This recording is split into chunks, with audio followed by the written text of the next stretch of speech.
quick 6 questions for you. All right, cool. First, your latest track, Biddy Bye. When you was creating it, who exactly was you creating it for? I would say probably a broader audience in mind, but it kind of just organically went there. But the beat already started off with that kind of sound where I knew, okay, cool, that could play in a club still. So I was playing it for a broader audience. So for the people to listen to, that's what I created it for. When people in Pacific or Whoever you feel in particular, if there was a certain... I would say, do you know what it is? It's funny you say that because I kind of create it for the man them to feel a vibe, but it seems like I get more reaction from the women when I sing that song, perform that song. For certain bars, a certain way I say certain things still. So what do you believe people are actually paying for when they support you in their music? Quality, honesty. Sometimes you might get some guidance. You get me? You know, they could learn from my lessons, but the thing is, they can learn so much from my music and relate to my music, but I'm gonna get it to them in pure quality as well. So they're paying for quality. That's it, you know, quality. That's what they're paying for, quality. All right, so this one's interesting because you've been in the game for a while. So when was the first time somebody actually paid you for your music, and what did that do to change you? So do you mean a consumer buying from me or someone paying me?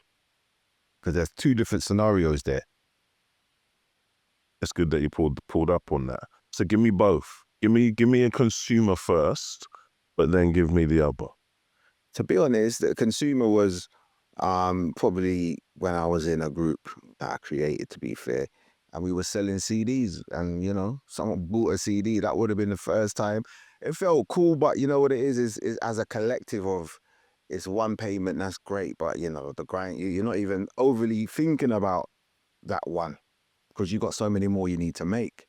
It was more when I got my first royalty check. That felt great. Like, raw, from this to this, I see the process. That was good. You get me?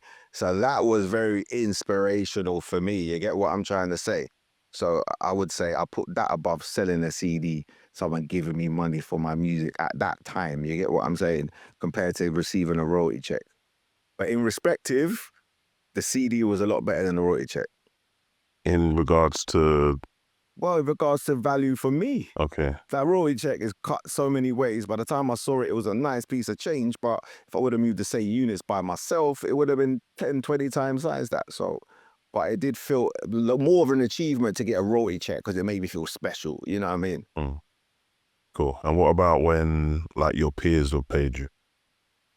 What do you mean, peers, as in who? Like, you said the difference between a consumer paying you or... Oh, just people paying me. Yeah. Now I think I would, like I say, my music's on Spotify and stuff. So if they're paying me, they're either paying me to come perform or they're paying their subscription, and Spotify giving me 0.0p. But I would say that if and when I start doing my merchandise, because that's part of the bigger plan, if it will feel a lot better and a lot bigger of an achievement, people going directly to you and going in their hard-earned money pocket to give you money. Do you understand me? That will feel great. You talk about your royalty check. If streaming was to disappear off the planet Earth tomorrow, how would you still make money from it? Well, to be honest with you, streaming is not how I plan to make money anyway. So streaming, it to me is a marketing tool. That's it. I'm giving you access to me while I build my fan base. But once my fan base is big enough, you're going to be going to my website on there. I'm going to be old shit on there. Anything new, you come to my website, buy my merch and buy my CDs or buy the hard copies or buy the digital download directly from me. I'm using that as a marketing tool to get to that point.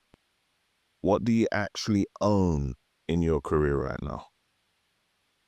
Well, I own my music, innit? Because I don't produce it, obviously. I buy my music, so I own my music.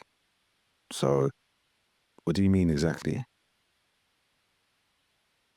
Things like maybe your masters, your publishing, you own your community, you own your data, you own like what assets do you, Oh, my music. yeah, well, Oh, around your music, in your career as a whole? Like, do you own your studio? Do you, like, what do you, nah. I don't own a studio. I don't have a studio. I've always used studios, to be fair. I own my masters. I own my music. I own every aspect. I own my publishing. I haven't signed any deals. I haven't given nothing away. I'm fully independent. so show's called Breaking Even. What does breaking even mean to you creatively, emotionally, in general? You talk about in regards to the music industry. Yeah. So, so if we're talking about financially breaking even here, Yeah, yeah. All right, cool. financially, creatively, emotionally. Well, creatively breaking even is, I don't even know how you even call that one. So, I'll answer the first one financially, and then maybe you can give me an example of what creatively breaking even is, because I don't fully understand that. But I mean, first things first, I feel like if you're funding yourself in the music industry, understand it's not crypto, it's a long-term investment. So I feel like you need a game plan. So my breaking even is, like I said previously, is I'm close to that point, but I'm not quite there yet. It's building up a bigger fan base, in order for me to then redirect them over to purchase directly from me. At that point, I think that's when I'll start to see breaking even would be at that point. All the money I make from any shows goes right back into it. It's just like if you're running a business, you understand me? If you want it to grow, then you don't just take the profits and run up off with it, because you're gonna stunt your growth. Of course. So yeah, Reinvest into your thing. so that's the aim, is to be big enough fan base to go directly to my website, purchase directly from me all my music, and keep that moving. And every now and then drop a stream here and there to keep, the people that don't want to invest in me, but I still got something out there. But at that point, I'll be breaking even. But I accept that as well. I'm not delusional in any sort of way. Do you understand me? I wouldn't do it unless I can afford to do it, because I already know what it entails. You get me? And if it comes to a point where I feel like I don't want to put no more bread in it, I won't. Then I won't be breaking even.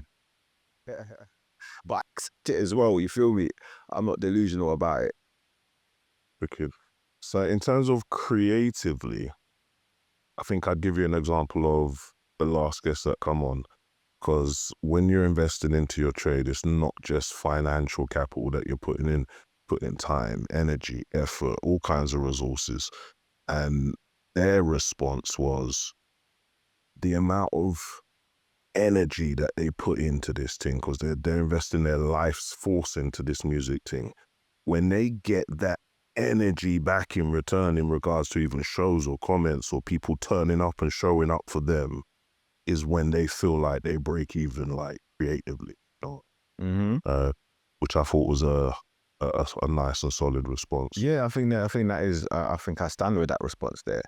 Definitely. I feel like when you put something together that starts off in your mind as an idea, and then you go through the creative process, and then it reaches the masses, and then they respond, or you say a certain bar and you have to get a wheel up because the crowd's going so mad.